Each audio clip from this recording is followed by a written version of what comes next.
Le petit Émile a quitté le domicile de ses grands-parents en passant par le jardin, le samedi 8 juillet 2023. On sait désormais pourquoi l'enfant tenait tant à s'enfuir.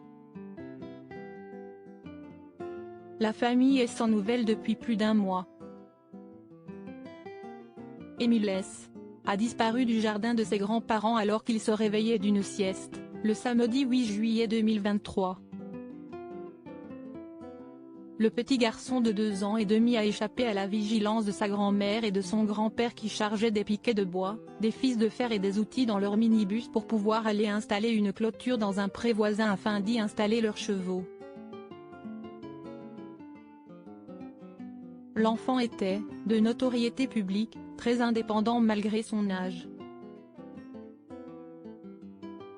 Il avait pour habitude d'aller au-delà des 250 mètres du domicile, comme le précisait un gendarme.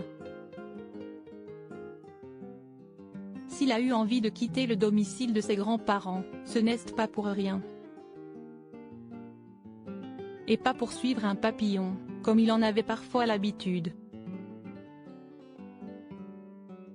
Selon les informations du magazine Le Nouveau Détective, Émile S. avait passé une partie de la journée avec ses oncles et tantes, dont les plus jeunes n'ont pas 10 ans.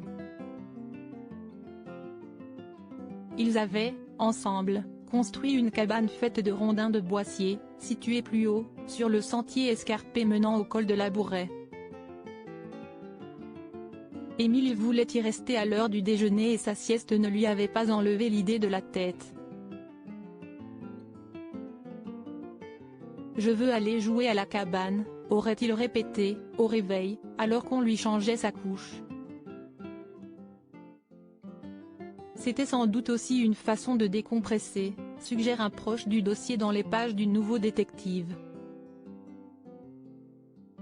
Le petit échappait quelques instants à l'autorité de son grand-père. Jusqu'à présent, l'enquête ne priorise aucune piste. On sait toutefois où Émile a disparu. Le premier pistage n'ayant pas abouti, une meute de chiens Saint-Hubert a été envoyée sur les lieux et leur flair est formel. Le dernier endroit fréquenté par le petit garçon de 2 ans et demi est une fontaine située en bord de route, dans une petite rue en pente qui passe devant la maison des grands-parents. Ce lieu correspond, d'ailleurs, à celui décrit par les 2 voisins qui sont les derniers à l'avoir aperçu vivant. Retrouvez toutes les informations sur le petit Émile dans le magazine Le Nouveau Détective N°2135 du 9 août 2023.